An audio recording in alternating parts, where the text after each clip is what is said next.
please subscribe and don't forget to press the bell icon to get notified whenever we upload a new video.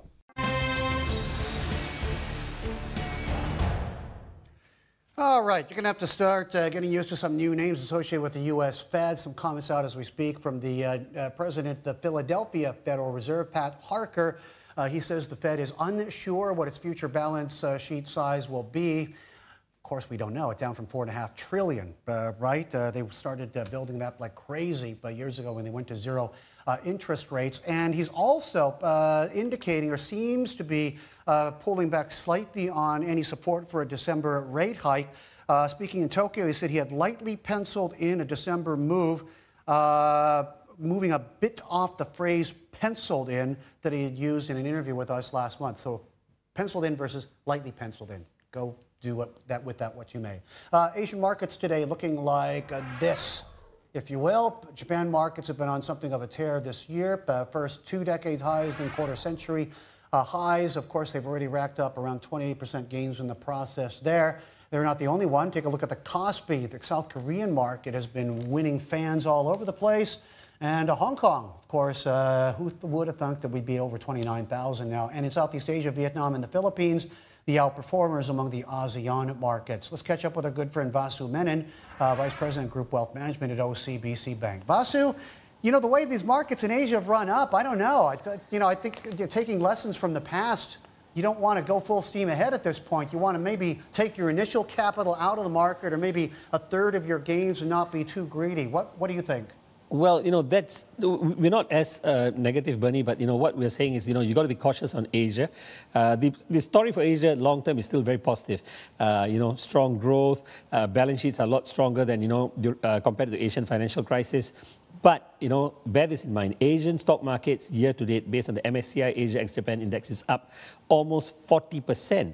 That compares with global equities of 18%. So Asia has outperformed in a fairly big way compared to many other global equity markets. And if you look at the valuations for Asian markets, 12-month forward price earnings ratio, it's about 1 standard deviation above the 5-year mean.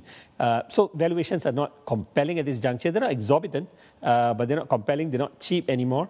And in the short term, at least, there are headwinds for Asia. I mean, central banks are shifting monetary policy. The Federal Reserve could hike interest rates come next year.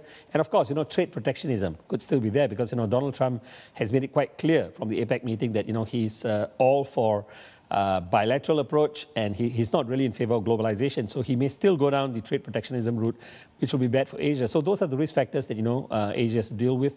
But once again, long term, yes, but short term, we see potentially pullbacks along the way. Vasu, a lot of the attention has been on North Asia, in terms of the landmarks, like the Nikkei surpassing 2 decade highs, quarter-century highs last week.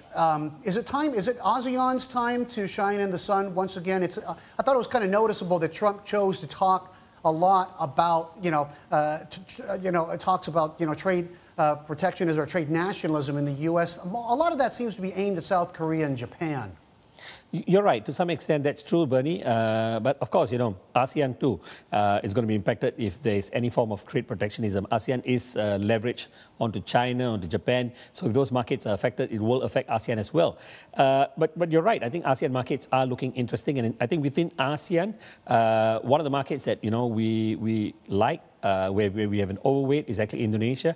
The country is going through a lot of reforms under Jokowi. And its sovereign rating has been increased. I mean, sovereign rating agencies have turned more positive on the country, and I think that's one market to keep an eye on as far as ASEAN is concerned.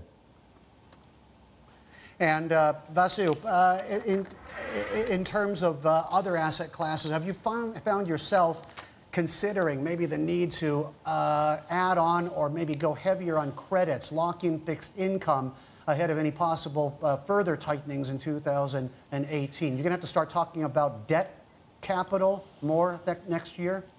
Well, Bernie, I think at this juncture, we're still saying, there are still opportunities in the high yield market. We see interest rates going up, but not by leaps and bounds, which means that the high yield market, which offers, that cushion, is probably going to be still holding up fairly well despite interest rates going up.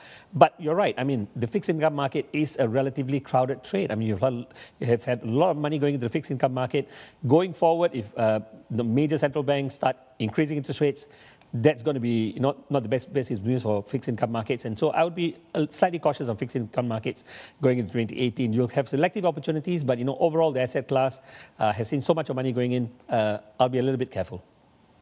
Let's do a check on crude oil pricing in the Asia trade. 56 and change, 63 and change. Situation between Gulf nation Hezbollah and Iran is heating up. Dan has more on this issue. So, Dan, we knew it wasn't going to be a one-week issue, right? It's not going away. Yeah, that's right, Bernie. And as you can see, oil prices pretty nicely bid here in Asia as these ongoing jitters in the Gulf also give Saudi investors some reason for pause. If you have a look at the Tadawul market, this is the Saudi stock market trading on Sunday, actually closing down 0.31%. The market's fallen about 0.8% over the course of the past 30 days. A couple of stocks to watch here as well. Kingdom Holdings rebounding almost 6%, but still below the level that it was before Chairman Prince Al Walid bin Talal was arrested. As you can see, up 6% here. The other one we're watching is Tayar Travel Group, trading on the Sunday, slumping here. Its founder was also detained in the crackdown. It was down about 5%. So some mixed trade across the Saudi markets. The Saudis are now calling for an urgent meeting of Arab League foreign leaders in Cairo next week to discuss the ongoing tensions with Iran. That's according to Egypt's state news agency. And Lebanon has really been caught in the middle just a week after the apparently unprovoked resignation of its Prime Minister, Saad al-Hariri. Now, Lebanon's president accused Saudi Arabia of holding Hariri against his will and preventing him from returning home. Iran and Hezbollah also accused the Saudis of holding him hostage. But get this, Hariri did an interview with a TV network affiliated to his political party across the weekend, saying he's been in his house since arriving in Saudi Arabia.